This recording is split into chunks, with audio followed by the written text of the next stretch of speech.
ছোট্ট বন্ধুরা, আবার এসেছি তোমাদের সঙ্গে নতুন গল্পের ঝুলি নিয়ে, মূল্যবোধের গল্প নিয়ে। এই মূল্যবোধের গল্প শুনতে শুনতে তোমাদের মন আরও সুন্দর হয়ে উঠুক, আরও প্রস্ফুটিত হয়ে উঠুক। মূল্যবোধে ধন্য হোক তোমাদের জীবন, আমাদের সবার জীবন।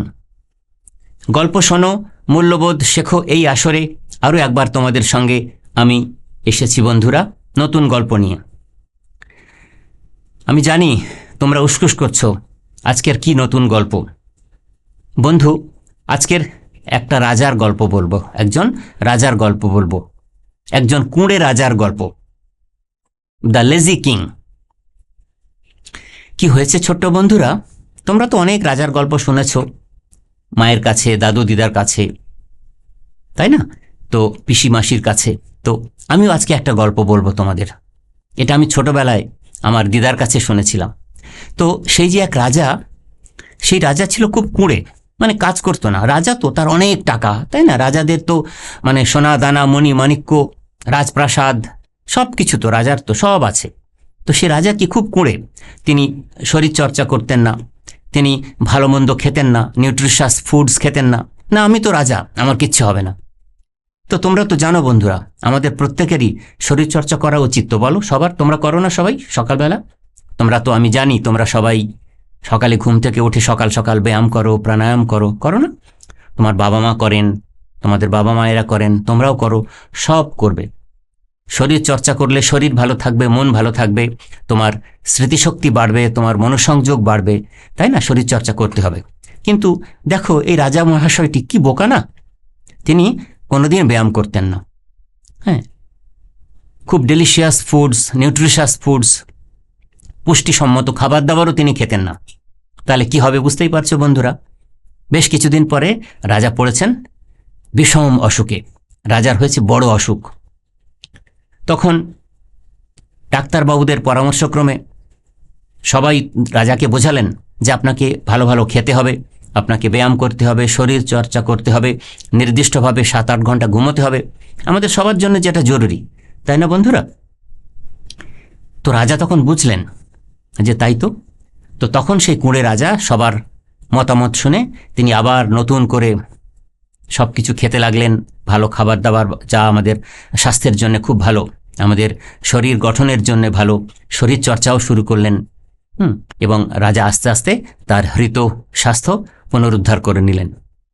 তো দেখো, ছোট্ট গল্প, কিছুই না। গল্পটা তাহলে মোরালস কি বন্ধুরা, তোমরা বলো?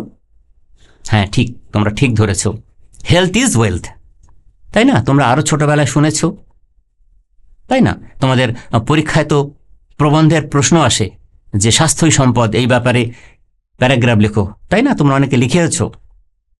তো হেলথ ইজ ওয়েলথ, সুস্থ থাকলে তবেই তুমি জীবনের পথে উন্নতি করতে পারবে। ছোট বড় সবার জন্য এই কথাটি সত্যি।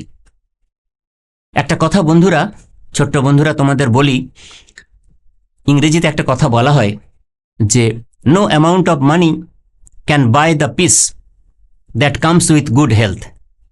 বুঝলে তো বন্ধুরা?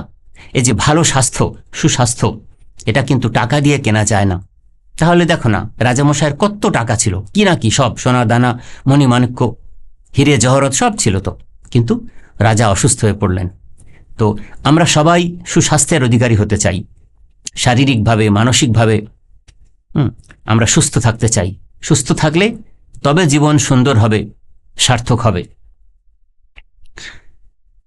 আরও কি জানো তো বন্ধুরা, কেউ হয়তো একজন মানুষ, সে অনেক সম্পদ, টাকা কড়ি দিয়ে তার পকেট হয়তো ভরাতে পারে, কিন্তু জীবনে সুখ পাবে না, আনন্দ পাবে না, সমৃদ্ধি আসবে না, যদি তিনি স্বাস্থ্য সচেতন না হন, শরীর চর্চা না করেন, স্বাস্থ্যের খেয়াল না রাখেন।